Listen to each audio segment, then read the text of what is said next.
Como les había ya puesto en mis diferentes posts, el día de hoy vamos a hablar de política. Porque, ¿por qué no hacerlo? Es muy importante, sobre todo tomando en cuenta los últimos acontecimientos que estamos teniendo en nuestro país. Ya se avecinan las elecciones, están ya próximos a cerrarse las postulaciones para binomios presidenciales hay que opinar, hay que ver, hay que analizar qué es lo que está pasando. Es por eso que tengo el gusto en esta tarde de poder compartir esta conversación con una persona que es docente, que es conocedora de todo lo que es política y me gusta muchísimo porque también trabaja en cuanto a lo que debemos hacer los ciudadanos, propuestas ciudadanas, que es tan importante también dentro del desarrollo de nuestro país. Él es César Ulloa, él es analista político y también docente y es una alegría poder conversar con él en esta tarde. César, gracias por este espacio. Muchísimas gracias, Carla. Un cordial saludo a toda la audiencia que te sigue tanto dentro como fuera del país, debido a la magia de las redes sociales, de las tecnologías de la información y la comunicación. César, vemos que nuestro país está atravesando por cambios muy fuertes, por una crisis económica terrible, igualmente una crisis social, porque vemos la corrupción por todo lado.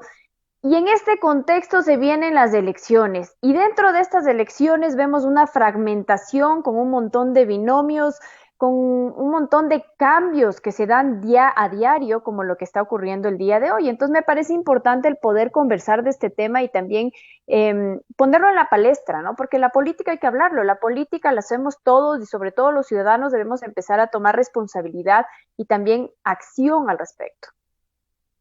Equivocadamente nos trataron de convencer que nunca debemos hablar de política, ni de sexo, ni de religión, cuando son los temas que en cualquier sociedad atraviesan el comportamiento y tejen aquello que la ciudadanía quiere tanto a corto, mediano y largo plazo. Por lo tanto, la política debe ser uno de los temas que mayor discusión debe generar en el entorno inmediato, como con aquel entorno que nos relacionamos para trabajar, para estudiar, para hacer cualquier actividad.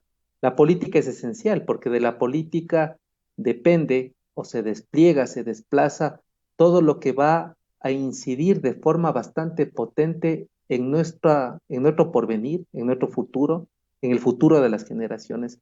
Entonces, no hablar de política es cercarnos, es autoeliminarnos, porque las decisiones que se toman en política directamente nos afectan. Entonces, mi primera invitación a la ciudadanía es que ahora más que nunca nos involucremos, hablemos de política, ejerzamos nuestra ciudadanía alrededor de lo que significa poner en discusión nuestro porvenir, pero sobre todo el futuro de aquellos que están más cercanos a nosotros, Carla. Y vemos que estamos en un, para mí personalmente pienso que estas elecciones son históricas. Estamos en un momento tan complejo a nivel no solo de país, sino mundial, que depende muchísimo de la persona que vaya a dirigir y del grupo de personas que vaya a dirigir nuestro país para saber cómo salir de la catástrofe que estamos viviendo en este momento, porque no hay otra palabra para ver cómo está la parte económica, la parte social, los despidos, y encima de eso tenemos corrupción y tenemos falta de un trabajo con amor hacia el país. Y no vemos que lo que prima, lamentablemente, ha sido todo lo personal, las conveniencias personales, sin tomar en cuenta que muchas veces se pasan por encima de la ciudadanía, por encima de las leyes, por encima de una crisis sanitaria donde estamos viendo que mueren ecuatorianos, que mueren familiares, que mueren niños, que mueren jóvenes, que mueren trabajadores como son aquellos que están en primera línea en los hospitales. Entonces, ¿qué decir al respecto de lo que estamos viviendo? Bueno, primero, provocar espacios como el que tú estás suscitando, porque me parece que la reflexión nunca debe agotarse y más bien debemos propiciar y buscar más espacios de reflexión como este. Pero de forma concreta y en relación a la reflexión que hiciste, yo diría que hay varios aspectos que no se puede dejar pasar. La primera es que estamos en un escenario de descomposición sistemática, acelerada, grosera, al punto de naturalizar prácticas de corrupción y de impunidad. El descrédito ante el sistema de justicia ha hecho que el vivo viva del tonto y el tonto de su trabajo. Esa es una cosa bastante compleja, es decir, se naturaliza la viveza criolla y por lo tanto todo aquello que se hace transgrediendo la ley o ese camino fácil en búsqueda del ascenso rápido ha desdibujado los principios o los valores que cualquier sociedad democrática debe tener.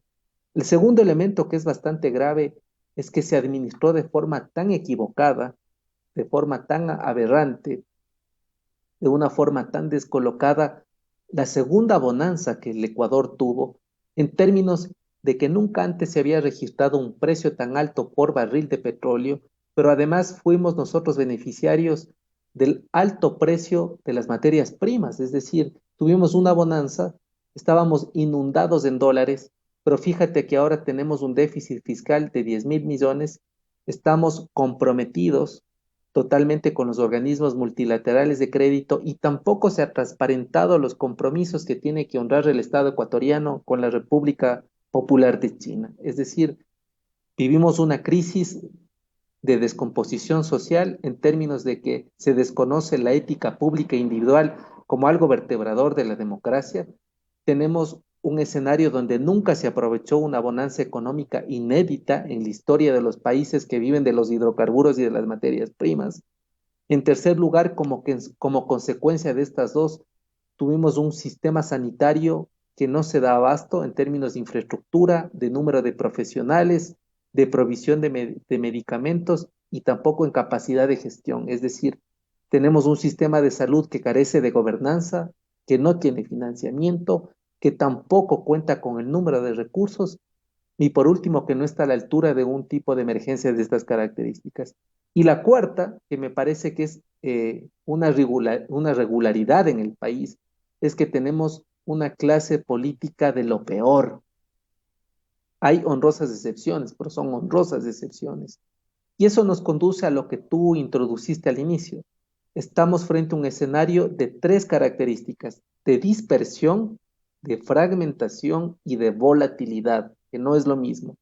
Dispersión por una cantidad abusiva de binomios que además carecen de ideología, no nos presentan su programa, desconocemos completamente quiénes son sus equipos de trabajo, por lo tanto hay una dispersión que no se compadece con 17 millones de ecuatorianos y además 283 organizaciones entre partidos y movimientos que van a disputar las distintas dignidades de elección para la Asamblea, para el Ejecutivo y para el Parlamento andino.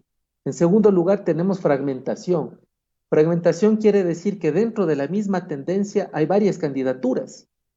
Por lo tanto, hay varias candidaturas del centro a la izquierda, varias del centro a la derecha, varias de la izquierda y varias de la derecha. Entonces, este escenario de dispersión más fragmentación lo que genera en la ciudadanía es una desafección por la política, una fatiga cívica y un descrédito aún mayor.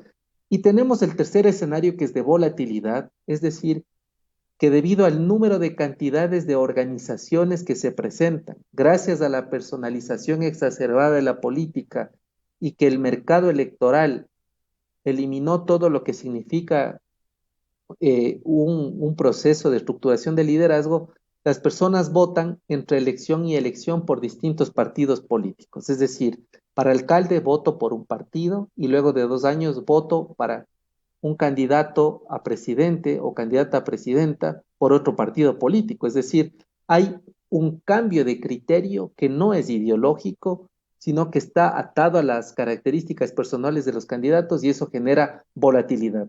Por lo tanto, estas elecciones están caracterizadas por la dispersión, cantidad de candidatos, por la fragmentación, candidatos de las mismas tendencias y volatilidad, porque entre elección y elección se vota por distintos partidos políticos. Bueno, César, en este momento quiero saludar a todas las personas que se están conectando ya a Instagram y también a Facebook. Aquí tenemos de parte de Javier Rueda Martínez, él nos ha escrito y nos dice: los medios de comunicación imponen los temas de coyuntura, vivimos en campaña política y nos olvidamos de los temas de la pandemia. Es la opinión ciudadana que tiene. También quiero mandar un saludo también a todas las personas que nos están viendo en este momento desde Perú, también a Darwin y a toda la gente que se está conectando. Bueno, lo que has hecho referencia en cuanto a que los ciudadanos votamos por una dignidad, un año que es de izquierda, por otra dignidad que es de derecha, podríamos ver que no hay un convencimiento en cuanto a una línea, no tanto política, sino ideológica, de manera de trabajar. No está definida esas líneas con los partidos, habiendo tantos partidos, porque ese también es el problema, como bien lo has mencionado. O sea, al tener tantos partidos ya ni siquiera sabes qué mismo es cada uno de los partidos. En el Ecuador hay 283 organizaciones habilitadas entre partidos y movimientos para competir en estas elecciones. Esta es una barbaridad. 17 millones de ecuatorianos escogiendo entre 283 organizaciones distintas. Eso nos quiere decir que hay algo que debe ser reformado inmediatamente en el Código de la Democracia o en la Ley Orgánica de Elecciones en el Ecuador. La segunda cosa que es compleja es que si hay 283 organizaciones, nos ponen en tela de duda si estas organizaciones tienen o no ideología. Yo diría que en el Ecuador se ha trasvestido la política y se ha convertido en una suerte de esfera de cosmetología más mercadeo electoral y un poco ahí de publicidad, porque los candidatos se venden como que fueran productos y se promociona sus características o cualidades, exacerbando aún más la personalización de la política. Hay estudios que hace la Universidad de Salamanca en donde se demuestra de manera fehaciente que ni siquiera los políticos y políticas ecuatorianas que conforman la Asamblea Nacional saben de forma bastante precisa en qué lugar se ubican en términos ideológicos. Es decir, ni siquiera los políticos y políticas saben en qué esfera están, si están a la derecha, a la izquierda, al centro, etcétera, etcétera. Entonces, si ni siquiera los políticos conocen cuál es su ubicación ideológica, peor los ciudadanos y ciudadanas. Yo creo que en el Ecuador ha habido un vicio recurrente, y esto nos dicen los libros de la historia, que tan personalizada está la política que nosotros hablamos del florianismo por Juan José Flores, luego hablamos, ¿no es cierto?, del velasquismo por José María Velasco Ibarra, hablamos, ¿no es cierto?, del bucaramismo por la familia Bucarán, hablamos del correísmo, hablamos del garcianismo, es decir, el Ecuador está plagado por estos mismos donde se personaliza las épocas históricas alrededor de las cualidades o características del Mesías Redentor. Yo había escrito un libro hace 3 años que se llama El populismo en escena, por qué emerge en unos países y en otros no, en donde explico de forma bastante contundente esta costumbre enraizada, en donde hay rasgos en el ADN de la cultura política ecuatoriana que está prácticamente, ¿no es cierto?, contaminada por el populismo, por el exacerbado culto a la persona, por el Mesías Redentor y por caudillos locales. Bueno, seguimos con los comentarios. Aquí también nos acaba de escribir Carlos Romero y nos dice, los partidos y movimientos políticos habrían perdido sus líneas ideológicas y con ella convertidos en empresas electorales. Esa es una pregunta para que la tengas en cuenta. Y también David Quintana nos dice, César, las generaciones actuales no les interesa la política.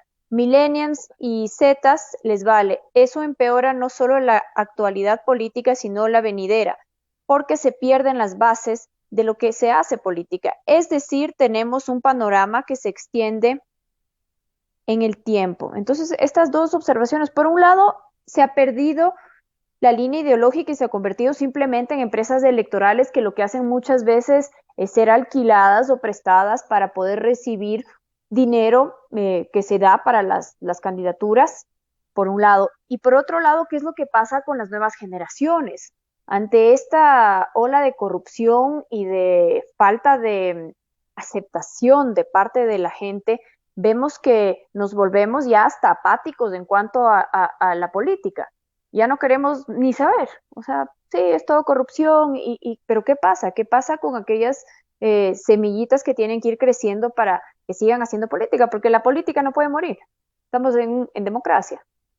Indudablemente, yo creo que la política es esencial, es vital para la vida de los pueblos, pero la política entendida, ¿no es cierto?, como aquello que es la politeia, es decir, no hay politeia sin paideia, decían los griegos, es decir, no puede haber política sin educación, sin pedagogía. Y en el Ecuador no hay politeia porque no hay paideia, es decir, no hay educación. No hay educación en cuanto a la cultura cívica o aquellos valores que algunos autores de la ciencia política nos indican que son esenciales para que la democracia mejore en calidad. Yo creo que el desánimo, el desafecto, la distancia que existe entre la política y los jóvenes, y las jóvenes se explican por algunas razones. La primera, desde cualquier escuela, ¿no es cierto?, de pedagogía, se dice que las personas aprenden por la imitación. Y claro, los jóvenes no se ven seducidos por la política porque nadie quiere imitar a improvisados, a corruptos y a gente que no tuvo otro mérito que una gran chequera o una enorme popularidad que no significa capacidad de gestión. Entonces, los jóvenes están en una época donde hay una vaciedad, una ausencia de referentes.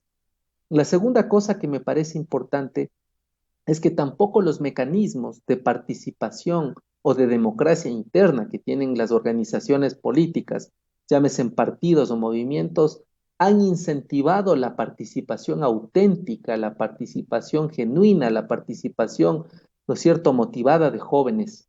Yo creo que uno de los grandes pecados que no son veniales, sino mortales, utilizando la metáfora, de los partidos políticos es la ausencia de renovación de liderazgos. Y aquí yo quiero dar unos ejemplos concretos. Cuando Rodrigo Borja sale de la izquierda democrática, se muere la izquierda democrática. Cuando Bucarán es exiliado en Panamá, se muere el Partido Rolocista Ecuatoriano. Cuando se retira Osvaldo Hurtado de la democracia popular y que tuvo la intención de que su delfín sea Yamil Maguad, todos sabemos qué sucedió con la democracia popular. Entonces, no es lo mismo tampoco el correísmo con Correa que sin Correa. Entonces, los partidos no han generado procesos de reproducción de liderazgo en donde existe una transferencia de los más adultos a los más jóvenes y tampoco se les ha hecho partícipes de aquello que en materia de construcción de la política se necesita. La tercera cosa que a mí me parece importante y lo que explica, ¿no es cierto?, esta distancia de los jóvenes con la política es que la política cada vez más se ha reducido al mundo de la imagen, a lo superficial, yo diría a esta esfera cosmetológica, es decir, la política se mira como algo light, la política se mira como una escalera de fácil ascenso en donde el lucro es el fin y bajo ningún punto de vista se pone en discusión el servicio o aquella voluntad auténtica de civismo de quienes están en las distintas dignidades. Entonces yo diría que son tres problemas. La primera, que hay una vaciedad de referentes. La segunda, que no existe una reproducción de liderazgos porque no hay democracia interna en las organizaciones políticas.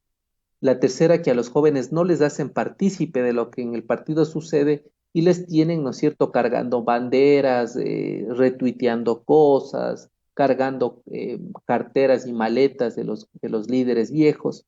Viejos no hablo de forma peyorativa, sino viejos como alguien que está mucho tiempo en alguna actividad. Entonces, eso ha hecho que sobre todo millennials y los centennials estén bastante distantes de la esfera política, Carla. Claro, y lo vemos claramente, ¿no? Y un ejemplo de esto es, por ejemplo, el Partido Social Cristiano. Al momento que Nebot ya no se lanzó para la presidencia, se sintió ese vacío, se sintió esa falta de liderazgo y mucha gente lo comentaba. Es más, dentro del propio partido, como tú bien lo has dicho, habían 5 candidatos como seleccionados para la presidencia, pero hacía falta esa figura fuerte. Y es real lo que has comentado, que no existe una sucesión generacional en cuanto al liderazgo dentro de los partidos, porque no existe un proceso en donde los jóvenes puedan ir creciendo, sino que se mantiene los líderes más conocidos y no dan espacio a los jóvenes. Pero ¿cómo cambiar esto? Porque ya viene de una estructura de mucho tiempo y los partidos, como hemos visto, son muy difíciles de cambiar esas estructuras y estamos sufriendo las consecuencias. Bueno, yo creo que en los partidos y movimientos hay una miopía en cuanto a lo que significa en algún momento ejercer efectivamente el poder, y eso significa llegar a ser gobierno. Cuando un partido llega a ser gobierno necesita por lo menos 2.500 cuadros. ¿Eso qué supone? Que un partido tiene que tener una escuela de formación a un nivel tan alto, tan amplio, tan importante, que se necesita millares de personas para tomar posesión efectiva del poder. Y yo creo que en los partidos no se ha precisado o no se ha puesto en discusión que la carrera política no solo es para ser concejales, para ser alcaldes, prefectos, presidentes, vicepresidentes, asambleístas o parlamentarios. En un partido se necesita gente experta en diseño de política pública, gente experta en relaciones internacionales, gente experta en ordenamiento territorial, gente experta en distintas especialidades, gente que ocupa el lugar de asesor, gente que hace de consultor, gente que hace de funcionario público. No es lo mismo ejecutar presupuesto que diseñar leyes o fiscalizar, y no es lo mismo tampoco tener un cargo de asesoría donde, ¿no es cierto?, aquel consejero político de alguna dignidad siempre trabaja en beneficio de que aquellas decisiones que tome a quien asesora sean las mejores. Por lo tanto, en un partido político no se discute estas cosas esenciales. Todo el mundo está peleando, se está discutiendo, está disputando en el momento de la confección de las listas, cuando un partido que efectivamente quiere ser gobierno tiene que tener una escala de capacitación y de personas para cumplir distintas funciones, distintos roles, no necesariamente de elección, pueden ser de designación, de acompañamiento y de especialidad. En el Ecuador, ningún partido político, desde la transición a la democracia, ha tenido el número que yo te digo, 2.500 personas para cubrir toda la estructura del Estado, sobre todo aquellos cargos que son de designación del Ejecutivo. Bueno, y también si nos ponemos a analizar un poquito más con profundidad en la parte parlamentaria lo que respecta a la legislación, a la asamblea, vemos que también el sistema está diseñado para que todo se mueva por alianzas políticas más que técnicas y mayorías que se consiguen a través de negociaciones internas que pueden traer muchas cosas que estamos viendo que están saliendo a la luz, más no por un plan estratégico o un plan bien hecho en donde todos sumamos hacia allá. Bueno, además hay un tema que tú lo has tocado y me alegro mucho porque la prensa lo deja de lado. Creo que a los candidatos y candidatas de la Asamblea hay que hacerles un test, es decir, una batería de preguntas sumamente importante. ¿Acaso aquellos perfiles que están postulando de forma legítima porque es un derecho que constitucionalmente tiene cualquier ciudadano y ciudadana que no haya perdido precisamente sus derechos, está en capacidad de diseñar leyes, está en capacidad de fiscalizar, está en capacidad de revisar un presupuesto general del Estado? Este legislador, ¿qué comisión quiere integrar en la Asamblea? ¿Conoce los procedimientos parlamentarios cuando se pone en discusión alguna reforma, alguna ley orgánica? ¿Cuáles son los requisitos para aprobar una ley ordinaria? ¿Qué significa una reforma constitucional? ¿En qué estado están las enmiendas a la Constitución en esta comisión ad hoc?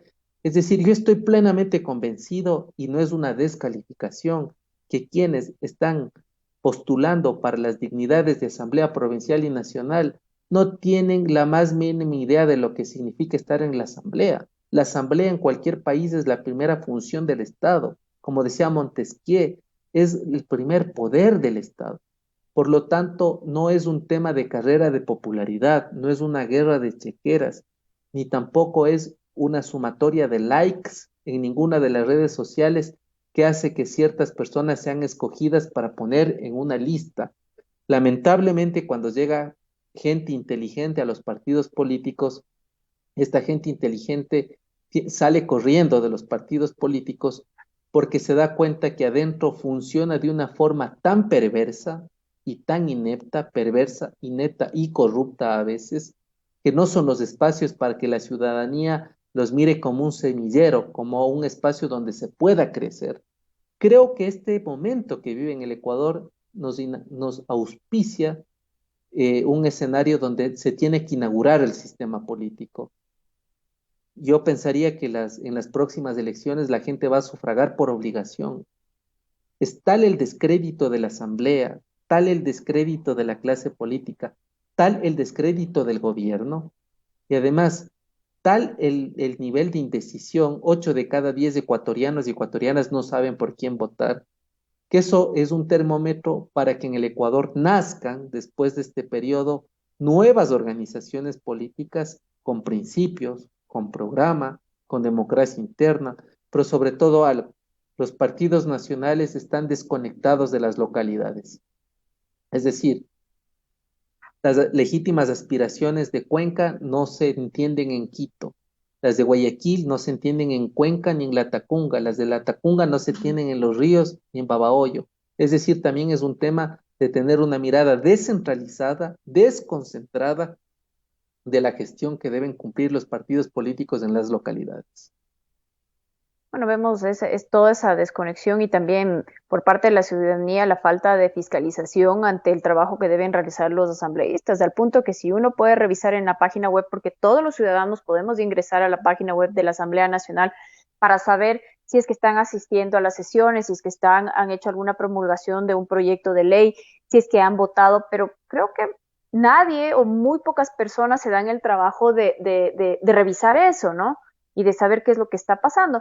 Pero bueno, César, en este contexto y sabiendo que ya tenemos detectado y determinados los problemas, miren, ahí está la página, justamente acaban de poner la página, ahí tienen Asamblea Nacional, ahí tienen la oportunidad de ustedes de meterse, de ver qué trabajo se está haciendo. Es más, uno puede escuchar la deliberación en los distintos encuentros que se realizan dentro de la Asamblea, las votaciones. Entonces sí, también me parece que falta un poquito de nuestra parte de tomarlo, como tú muy bien nos dices, a la ligera, ¿no? Allá que se encarguen los políticos, allá que haga la asamblea, pero ¿y qué pasa con el ciudadano?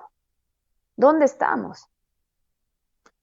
El ciudadano tiene que tomar el toro por los cuernos, hablo metafóricamente para no causar ninguna ofensa a quienes están por la defensa de los animales y todo lo que significa este movimiento. Uso la metáfora en la medida de que si no existe un empoderamiento, es decir, si no hay un ejercicio auténtico de ciudadanía, no solo en términos de exigir los derechos, sino de asumir nuestros deberes, la política nos sobrepasa, pero no nos sobrepasa la política buena, nos sobrepasa la política del uso fraudulento de los carnés para personas en condición de discapacidad, nos sobrepasa el reparto de los hospitales, nos sobrepasa, ¿no es cierto?, una serie de discusiones que no llevan a ningún buen puerto porque la política confunde problemas personales con proyectos de país. Entonces, este espacio que tú tienes, que es un espacio de pedagogía ciudadana, tiene que multiplicarse en términos de que ciudadanos y ciudadanas debemos informarnos de aquello que sucede en nuestro país. No nos lamentemos no nos lamentemos de nuestras malas decisiones si no estamos informados. Yo diría que hay tres cosas esenciales que hay que hacer por el poder del voto que tiene el ciudadano y la ciudadana. La primera, tenemos que escrutar a todos los candidatos y candidatas, es decir, revisar, examinar, escudriñar las hojas de vida, saber si no existe ningún prontuariado, saber si las personas que están, ¿no es cierto?, auspiciando las candidaturas tienen credenciales éticas, si tienen una experticia para el cargo que postulan, pero además si hay una auténtica voluntad de servicio por el país. La segunda, debemos exigir a los candidatos y candidatas que nos digan quiénes son sus asesores, porque puede pasar lo siguiente, un buen candidato con malos asesores o al revés, excelentes asesores con malos candidatos. Y la tercera que me parece esencial, tenemos que nosotros de exigir de los candidatos y candidatas planes de gobierno auténticos, porque te cuento, Carla, lo que sucede. Es un requisito para inscribir las candidaturas presentar un plan de gobierno, tanto para asambleístas como parlamentarios, como para el Ejecutivo. Pero como no hay un control de aquello que se presenta, no me extrañaría que algunos candidatos y candidatas estén copiando del Rincón del Vago o de monografías o de alguna de estas páginas algunos planes de gobierno de otros países y estén haciendo un copy-paste y eso presentando en el Consejo Nacional Electoral. Habría que preguntarles, sobre todo a quienes están postulando a la presidencia de la República, ¿qué van a hacer con un Estado quebrado? ¿Qué van a hacer con 1 millón de desempleos? ¿Cómo van a resolver el déficit fiscal de 10.000 millones de dólares? ¿Qué van a hacer, no es cierto, por todo aquello que no se puede recuperar hasta el día de hoy en materia de corrupción e impunidad? Entonces, yo creo que estas tres cosas hacen que el ciudadano tenga un poder del voto. ¿Quiénes son los candidatos? ¿Quiénes son sus asesores o equipos de trabajo? Y la tercera, efectivamente, si los programas que nos presentan están en correspondencia con las exigencias de la necesidad y de las múltiples crisis que atraviesa el Estado ecuatoriano. Claro que sí. Tenemos más comentarios. Quiero agradecer a toda la gente que está conectada ya y nos dicen, cuando el ciudadano no se involucra, quedan los mismos de siempre para ejercer la mala política que ya conocemos. Claro, es que vemos que no hay un cambio generacional, como bien lo has mencionado, en los distintos partidos. Y bueno, y con todo este panorama, ahora vemos que hay muchísimos movimientos. El día de hoy se intentó inscribir el binomio donde está el expresidente de la República, Rafael Correa, quien quería entrar como vicepresidente para estas elecciones del 2021. Se encuentra un proceso de casación en cuanto al juicio que tiene, pero ¿qué sucede? ¿Es válido o no es válido? Porque en este momento el Consejo Nacional Electoral tiene todos los documentos que llevó su hermana Pierina Correa con la firma electrónica de él, incluso con un en vivo el señor viendo todo lo que pasaba. Pero ¿es esto válido? ¿No es válido? ¿Aplica para este caso? Porque vemos que muchas veces las leyes se las hace con directrices específicas a una persona, pero cuando ya se las tiene que aplicar en su generalidad, empiezan a pasar este tipo de cosas. Bueno, Rafael Correa nunca podía ser candidato a la vicepresidencia, esté o no con algún proceso judicial, porque la Constitución establece que quien le sucede al presidente en cuestiones concretas es su vicepresidente. Correa ya fue electo y fue reelecto como presidente y por lo tanto él no puede optar de nuevo a un cargo de estas características. Basta que en la Constitución del Ecuador se diga que el vicepresidente en cualquier situación fortuita puede ocupar la primera magistratura del Estado. Es una cuestión clara que impedía la candidatura de Rafael Correa para la vicepresidencia de la República. Por lo tanto, aquello que el día de hoy sucedió en términos de no aceptar la inscripción de la candidatura está antecedida por lo que la Constitución ya establece y luego indudablemente por una serie de procesos que se están resolviendo en el sistema de administración de justicia. Por lo tanto, lo que hizo el expresidente Rafael Correa fue lanzar juegos pirotécnicos, fue lanzar globos al aire, fue, ¿no es cierto?, exacerbar a la militancia, generar un proceso sistemático de campaña anticipada electoral con la finalidad de poder transferir, de poder endosar, cosa que yo no creo que suceda, sus votos o su carisma o su liderazgo a quien está postulando por, ¿no es cierto?, por bendición, digo bendición porque Correa es el que le bendice, es el que le elige, el que le postula a, a su candidato presidencial. Entonces, eso no era posible.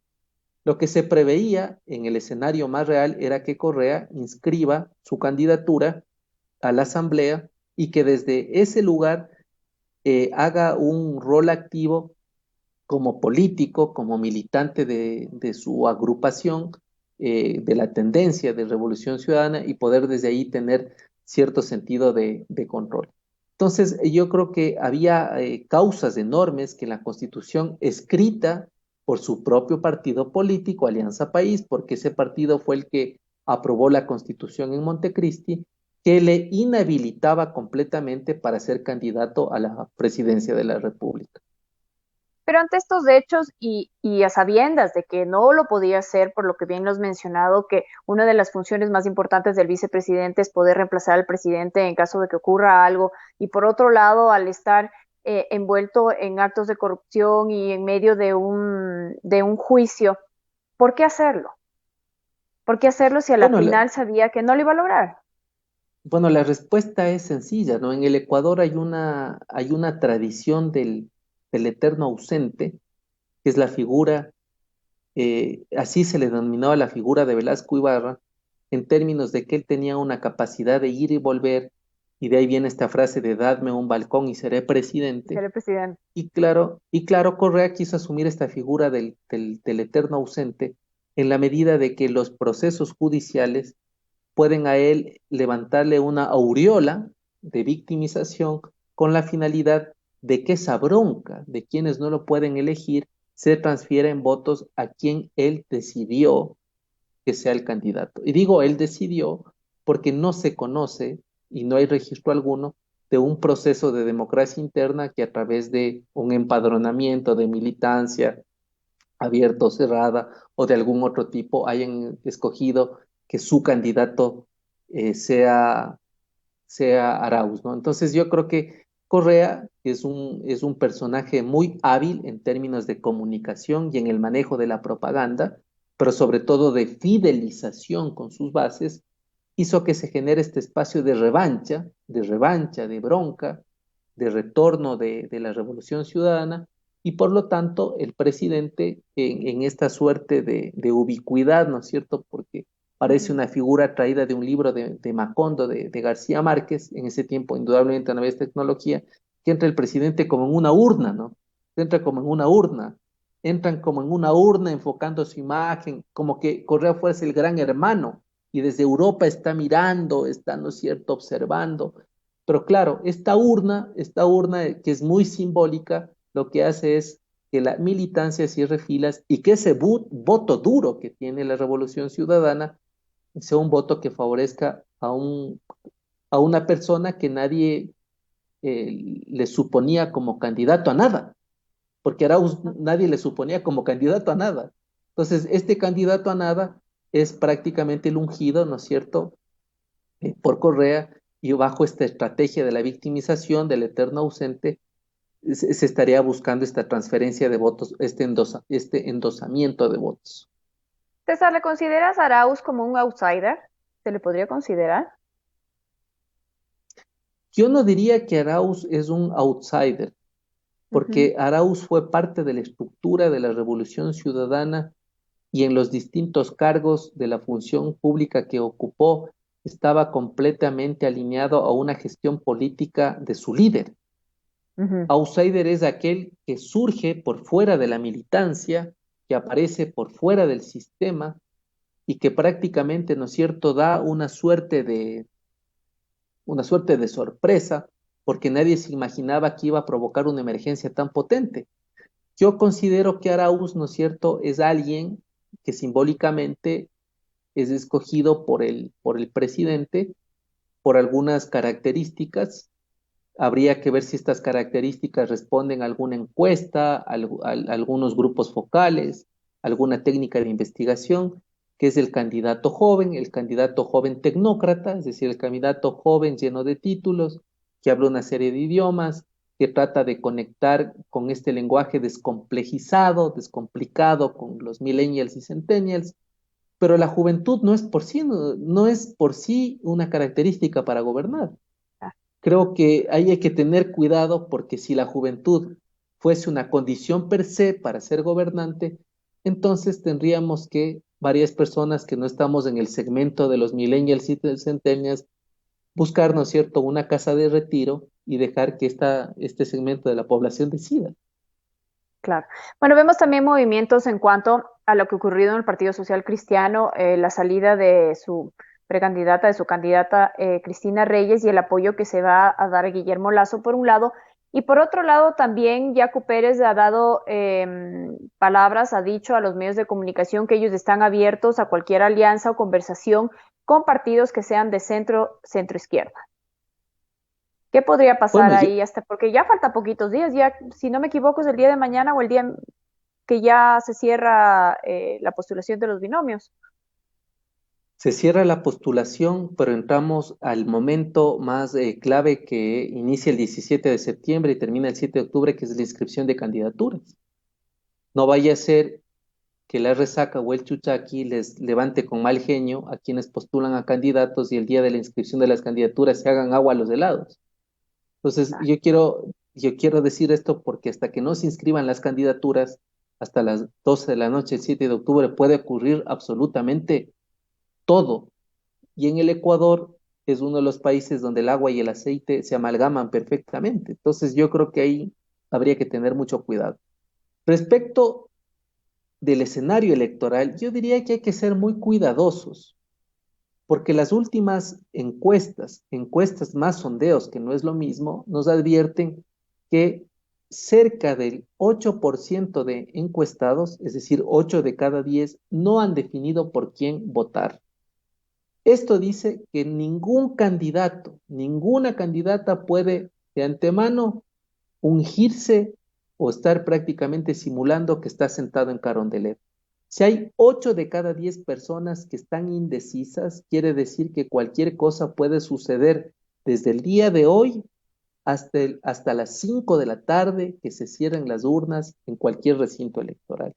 Por lo tanto, la encuesta auténtica, la encuesta valedera, será la encuesta que se haga en las urnas. Hay figuras que indudablemente por su protagonismo público, por su legitimidad de origen, por la tendencia a la que representan, tienen más notoriedad, pero notoriedad no significa intención de voto. Entonces, quienes tienen más notoriedad, indudablemente es el candidato de la Revolución Ciudadana. No nos olvidemos que ellos han gobernado 13 años, y digo 13 años porque yo tampoco creo que Moreno se haya totalmente desligado de su antecesor. Está el candidato de la derecha, que es de Guillermo Lasso, indudablemente tiene notoriedad porque esta sería la tercera vez que participa en los comicios electorales y la última vez, la segunda, pasó a una segunda vuelta con resultados bastante apretados y un sistema electoral totalmente cuestionado, con apagón informático incluido. Y el tercer candidato que llama mucho la atención por su discurso, por las bases que representa, por todo lo que significa, es Yacu Pérez, Carlos Pérez Guartambel, ¿no es cierto? Porque él representa, ¿no es cierto?, esta tendencia indigenista verde, es decir, pachamamista verde, es decir, muy defensora de la naturaleza, del ambiente, de todo lo que significa sabidurías y conocimientos ancestrales, indudablemente generan más atención. Los otros no generan mucha atención porque no tienen notoriedad. Es decir, aquí hay un tema de notoriedad más que de intención de voto. Creo que las encuestas que nos hablan de intención de voto están equivocadas. En pandemia es muy difícil hacer encuestas. Lo que hay es llamadas telefónicas que luego hacen una estadística descriptiva y dicen los resultados por quién más, por quién menos o el promedio hacia dónde se inclinan, Carla. César, ¿cuál es tu lectura de esta alianza entre Creo y el Partido Social Cristiano? ¿Crees que vaya a haber una coyuntura de la derecha? ¿Crees que se unan más partidos? ¿Se llegará a más acuerdos?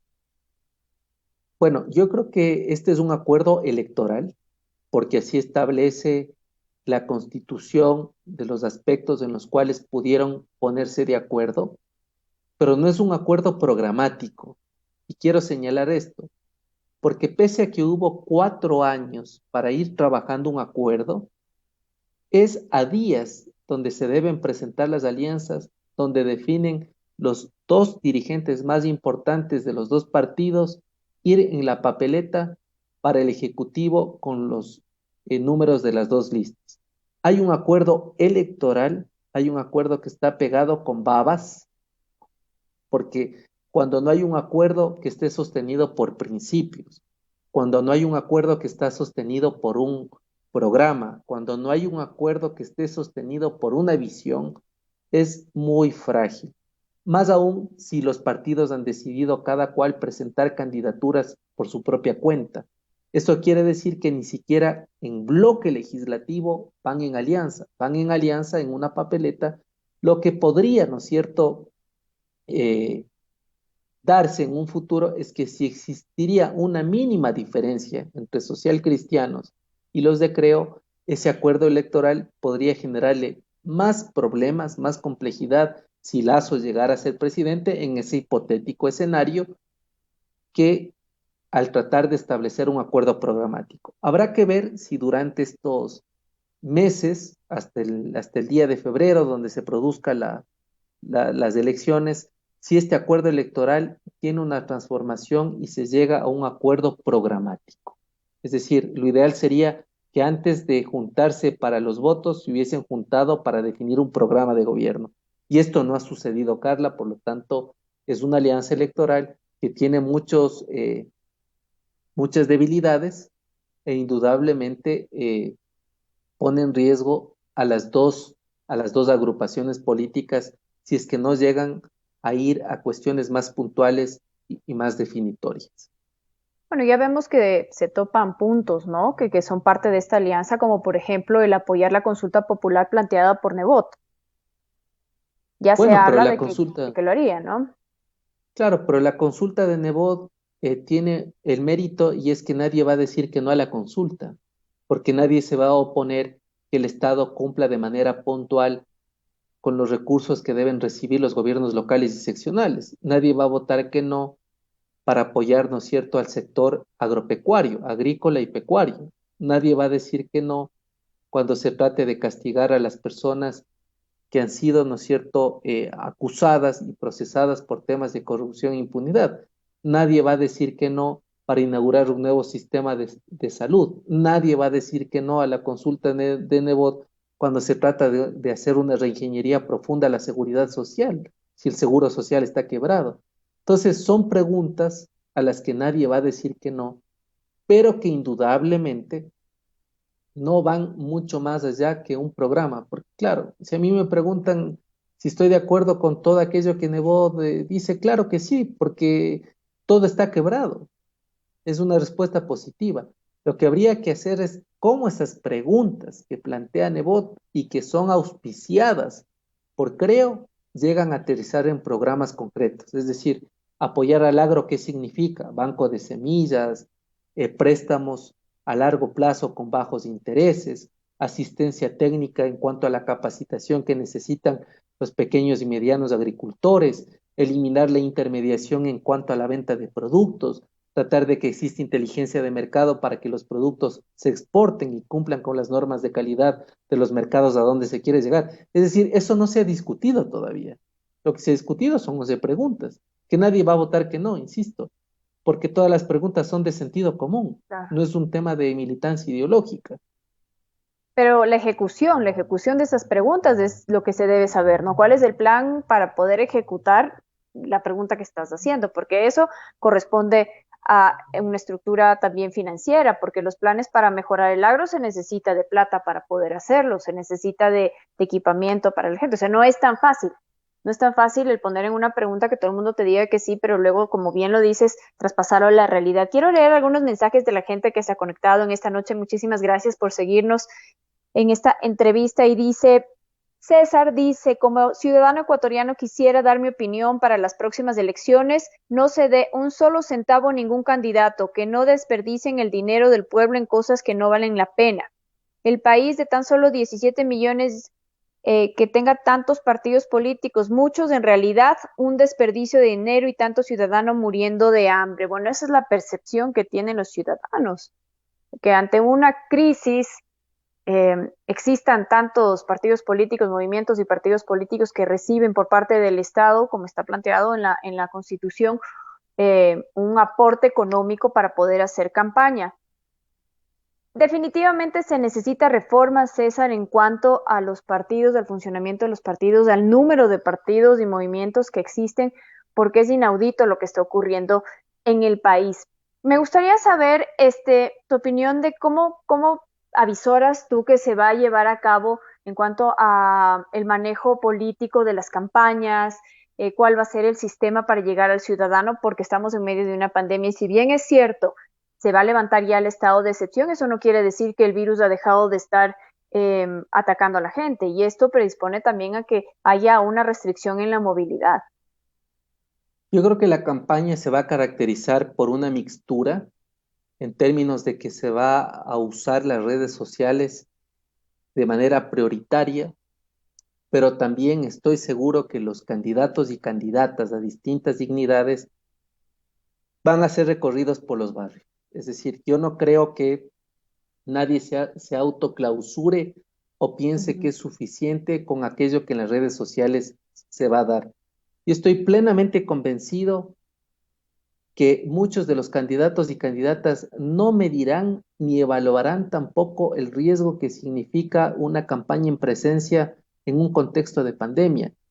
Yo te puedo decir, Carla, que estoy ya anticipadamente mirando camionetas, megáfonos, banderas, la gente con mascarilla, entregando en la calle hojas volantes, flyers, trípticos, auspiciando a los distintos candidatos y candidatas. Por lo tanto, yo creo que va a haber una mixtura creo que no se van a eliminar el uso de los espacios públicos y por lo tanto tendremos una guerra de guerrillas en el ciberespacio, porque va a ser una campaña de extremada descalificación entre candidatos y candidatas, y por otro lado, habrá caravanas, habrá brigadas, habrá mítines con mascarilla, indudablemente, con alcohol en mano, pero tampoco dejaremos de mirar a los candidatos en el espacio público y haciendo presencia para granjearse el voto de los ciudadanos y las ciudadanas. Bueno, son grandes retos que tienen ahora los políticos en esta campaña y sobre todo aquella persona que llegue al sillón presidencial encuentra una situación crítica en todos los ámbitos de nuestro país y también en la parte del mercado internacional. Entonces, aquella persona que llegue ahí va a ser un hito en la historia del país, porque va a ser la persona que pueda ayudarnos a salir o puede ser la persona que nos hunda más de lo que estamos. Entonces, es muy complicado lo que está ocurriendo y yo sí quisiera aprovechar este espacio, César, para proponerte el poder hacer reuniones, si es que tú estás de acuerdo, y poder hablar sobre los planes de negocios, perdón, no, los planes de gobierno que se presenten por parte de los candidatos. Yo estoy hablando de Claro. planes de negocios, a mi, direccionados a mi profesión como ingeniera comercial, pero no, esto va a los planes de gobierno, porque es importante entender qué es lo que nos están diciendo, porque si bien es cierto, yo puedo entrar, leer, pero muchas veces el ciudadano puede ser que no tenga el conocimiento para entender el lenguaje complicado que se puede utilizar. Puede ser un lenguaje técnico en la parte financiera o en la parte legal, y me parece importantísimo el tener un canal en donde la gente entienda qué es lo que le están diciendo, porque es muy fácil decir yo voy a acabar con la pobreza, voy a acabar con el desempleo, pero ¿cómo? O sea, ¿qué me están proponiendo? Encantado, Carla, yo te tomo la palabra, asumo la responsabilidad y podríamos hacer un checklist en términos de desnudar. Desnudar quiere decir descubrir, quitarse cómo están cubiertos los planes y saber si aquello es posible, si aquello no es posible, porque además los planes de gobierno tienen que estar en correspondencia que aquello que el Estado tiene para cumplir, las expectativas, las necesidades. Entonces, si algún candidato el día de mañana nos viene a ofrecer 3 millones de empleos, de plano hay que decirle que no, porque eso es un tema aspiracional, pero que en la realidad es muy difícil que suceda por la situación que el país atraviesa en cuanto, ¿no es cierto?, a la lenta reactivación que se tendrá que generar en todos los sectores del Estado, sector industrial, sector comercial, sector artesanal, ¿no es cierto?, sector agropecuario, sector textil, etcétera, etcétera. Entonces hay que hacerlo. Yo creo que la pedagogía ciudadana es precisamente que las personas tengamos todos los insumos necesarios para que el día de sufragar ejerzamos el poder del voto. El voto es un poder y esta vez no podemos equivocar. César, yo te agradezco muchísimo por haberte dado el tiempo de esta conversación y te tomo la palabra porque pienso que es justo de parte de aquellas personas que tienen más conocimiento al respecto, que son docentes como tú, que son técnicos y que pueden dar una luz de lo que nos están proponiendo, propuestas que tal vez ni siquiera son viables dentro de la realidad de nuestro país, y saber quién nos dice la verdad o quién podría tener un verdadero plan de gobierno que nos pueda, si no sacar, porque debemos ser conscientes que esto va a tomar varios años, pero sí encaminarnos de manera correcta hacia un país mejor. Entonces, muchísimas gracias, gracias por esta entrevista, y ya te tomo la palabra aquí en vivo y en directo, de una vez. Me, me ha encantado estar contigo. Quiero felicitarte porque esta es una pedagogía cívica y necesitamos los suficientes elementos para concienciar, para que ciudadanos y ciudadanas ejerzan su poder y que el voto sea un voto no solo sentido, sino sobre todo y ante todo consciente. Un cordial saludo a quienes nos miraron tanto dentro como fuera del país por la magia de las redes sociales. Muchísimas gracias, Carla. Gracias, César, y gracias a todas aquellas personas que se han conectado en esta noche. Espero que les haya gustado lo que estamos haciendo en este espacio. La idea es que Listo. podamos, como ciudadanos, tener participación y ser conscientes de la decisión que vamos a tomar, que es muy importante al elegir las autoridades que van a llevar el futuro de este país. Yo les mando un beso gigante. Gracias por haberse conectado. Ya saben, me pueden seguir en Instagram como Carla Larrea Falconi y en Facebook también como Carla Larrea. Que tengan una excelente noche y resto de semana. Chao.